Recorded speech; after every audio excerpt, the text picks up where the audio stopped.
Hey,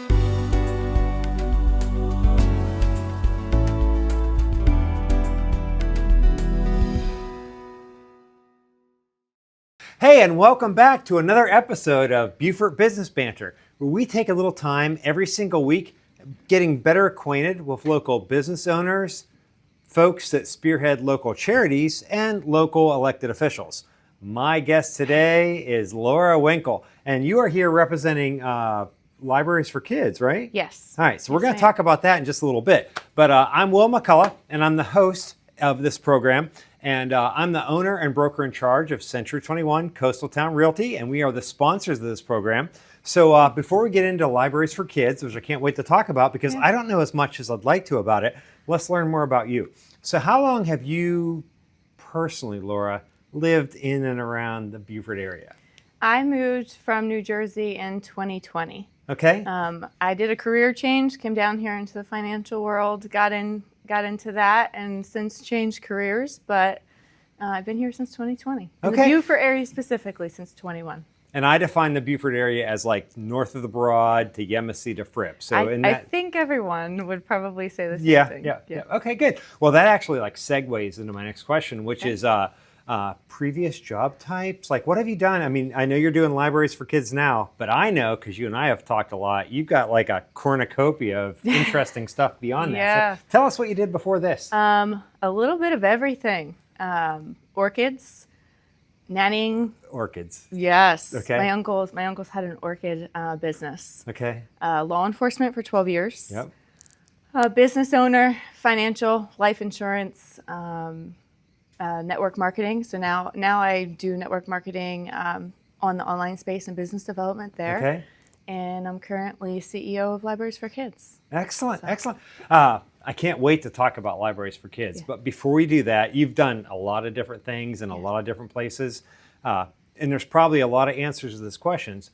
But if you could pick like one thing that you want to talk about now, if you like, this is my secret to success, or this is what I want to remind myself, this is my personal mantra. What is something you can share with our 4 viewers? That like, what's your secret to success? Yeah, well, it might be more than that, but I would say how you handle yourself in between failure to failure. The choices that you make, how you show up, what you do, how you serve people in between those, because success is just a lot of failure. So the moments in between each failure that you have, I think, is what guides you to that in a really good way. So, okay, that's perfect. So you know, us talking before, my background is very much in like the fighting world before real estate, and I always say you cannot learn to fight without getting punched in the face, and that's kind of what we're talking about. That's cool. Well, there's no way to segue getting punched in the face to Libraries for Kids, but let's talk about Libraries for Kids. So tell us what it is, and let's just go from there. And there's no time limit, there's no ticker or anything. Just tell us about it. Okay, yeah. I mean, entrepreneurship, I think you do get punched in the face with entrepreneurship. Every day. So Libraries for Kids was founded in 2019.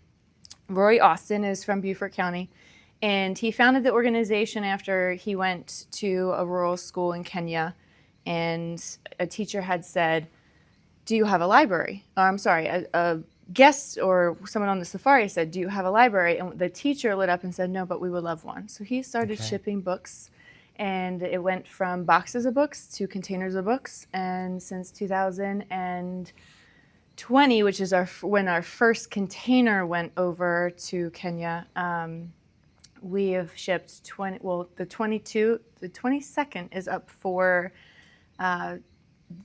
the scheduling to go out. We've established 8,576 libraries.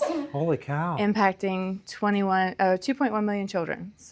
And this has a global reach. So these libraries, where geographically? Not to quote you, but speaking in generalities, where are these located So at? our focus right now is on Kenya. So the first milestone for us is to establish a reference library in every rural school. So a school that has little or no electricity, no resources, maybe one book to every 30 or 40 children. We establish libraries so we can expand the knowledge base and open the world of opportunity, and just the way that they see a book is so different.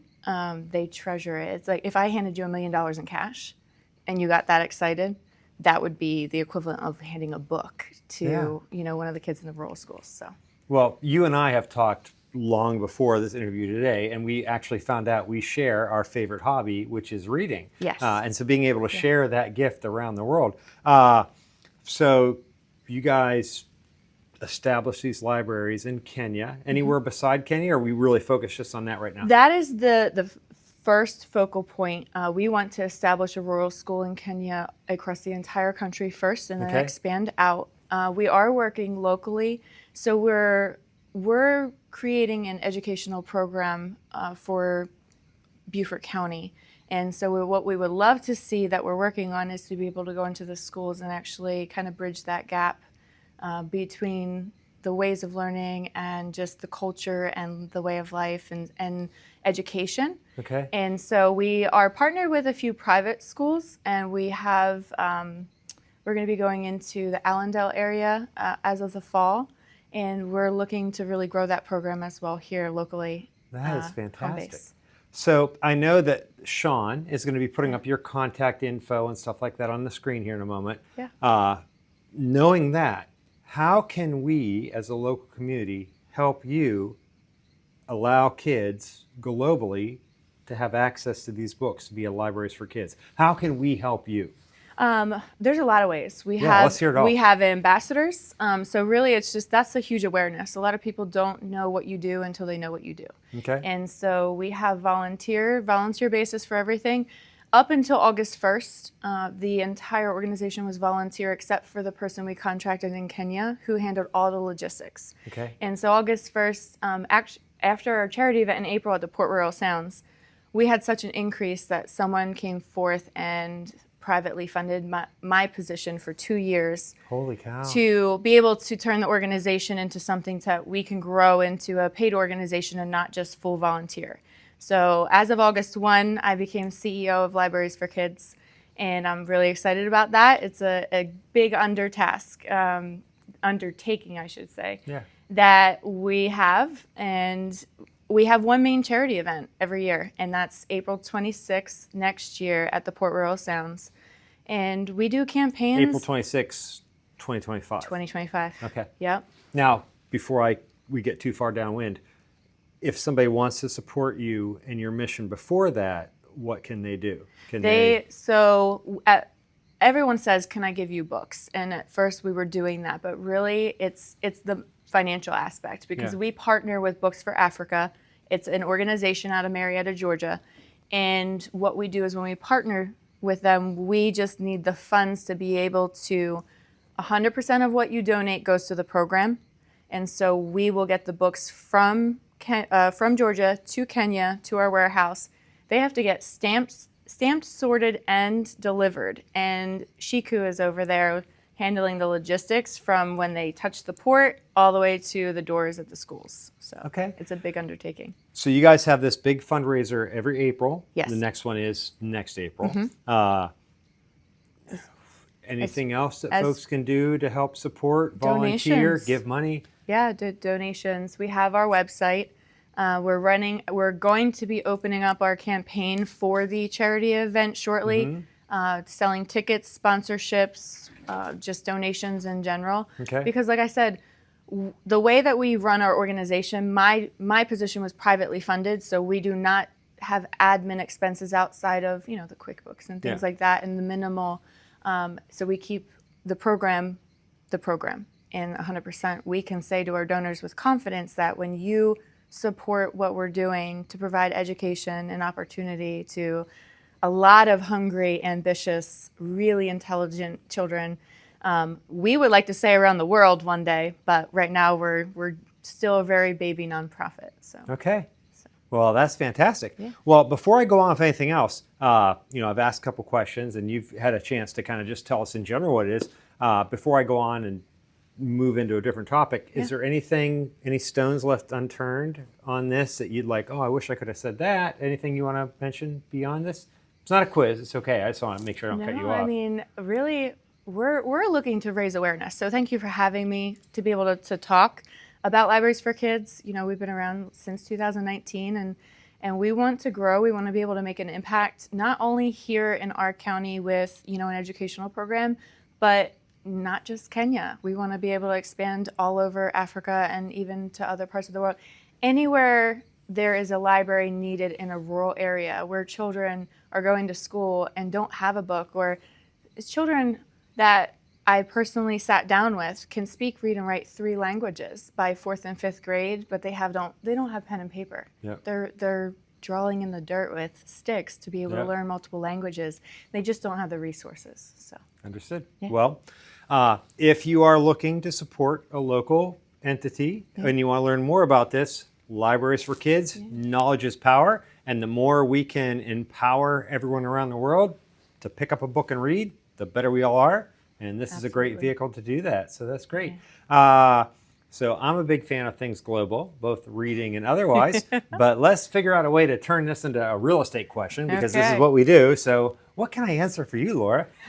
Let's see. Well, since you've been with Coastal 21, and that is a global reach, tell Yep. me a little bit about that and what that means for you. Sure, I'd be happy to. And thank you for asking that, because once again, it's almost like I helped her with that question. So I've been in real estate here in the Beaufort area since, one way or another, since '97. And we've done a lot of different things. And we started our own brokerage back in 2016. Okay. But about 2 years ago, Century 21 approached us and wanted us to look at coming aboard. And we did that. But one of the most attractive reasons to doing that was because, genuinely, their global reach. I mean, Beaufort is on the map. I mean, folks are coming here from Ohio and everywhere else in the world, but they're coming from literally around the world.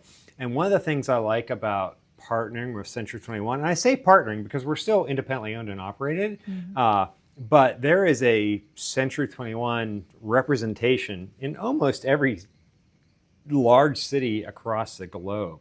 So if you list your home with me, if you were to do that, which is a great idea, by the way, but if you were to do that, not only does it go on our own websites and things of that nature, but it gets put out into the world of Century 21, which is somebody sitting in Hong Kong is seeing it on their version of Century 21, all translated, all whatever. We get calls from folks literally across the world who have heard about the Beaufort area and are seeing everything that we market translated on that geographic area website into their language, asking about what they could do here.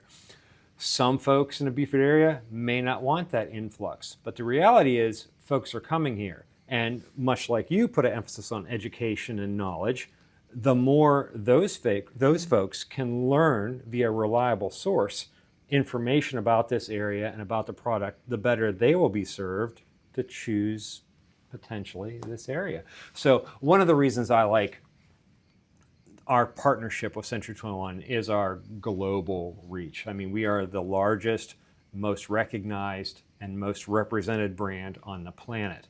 And anything that I personally market via our Beaufort stuff is instantly translated and put out across every language in the world, everywhere. So if somebody is sitting in Zimbabwe and they have a question about something in this area, I can answer it for them and they can get all the information, which is really, really cool. Because the world, as a fellow reader, have you ever read The World is Flat? Yes.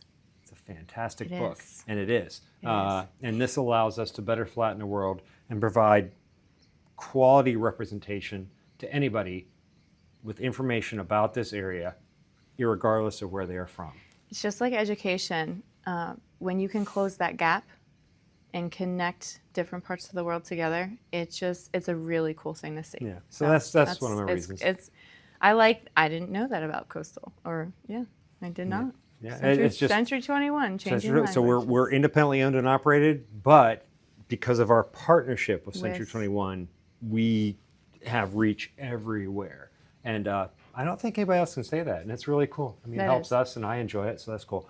But we all come back to our core, which is education, and for us, reading. Because everything goes from reading. So I was really excited to have you on today. Thank you. Anything else about Libraries for Kids that you want to share that we may have skipped over? Or? I mean, just literacy and education in general, right? I mean, the more you know, the more you're able to help serve and help make decisions and help go out in the world and actually make a difference. Yep. And there's a quote that talks about one student, one teacher, one pencil, one piece of paper can change the world. And it's true. You have one person that has that gift but doesn't have the resources to be able to go out and expand on that gift, to be able to serve other people and make a difference in the world. And that's what we're doing. We're changing, one library at a time. Well, I always like to say that knowledge on any given subject is the ability to make finer and finer distinctions about anything, no matter what it is. And that comes from whether it's formal education or self-education via reading. Every time you read something and learn something new, your world gets bigger. And when your world gets bigger, the opportunities that you have to participate in that world gets bigger, which is really cool. So, awesome. Yeah, well, thank you. Well, I think that covers what we wanted to talk about, right? Absolutely. Thank All you right. so Well, much. thanks again for tuning in to yet another episode of Beaufort Business Banter. And once again, I'm Will McCullough. I'm the host and sponsor of this program, and we are located at Century 21 Coastal Town Realty at 83 Sands Point Road. If you have questions about how you could help support Libraries for Kids with Laura, her information is going to be on the screen. And if, of course, you have questions about potentially buying or selling, or even want your questions about your own potential career in the local real estate industry, I'd be happy to answer you. My info is going to be up there too. But I think that's all we got. So you did fantastic. That was fun. That's a wrap. Thank you, Laura. Yeah. All right, we're done.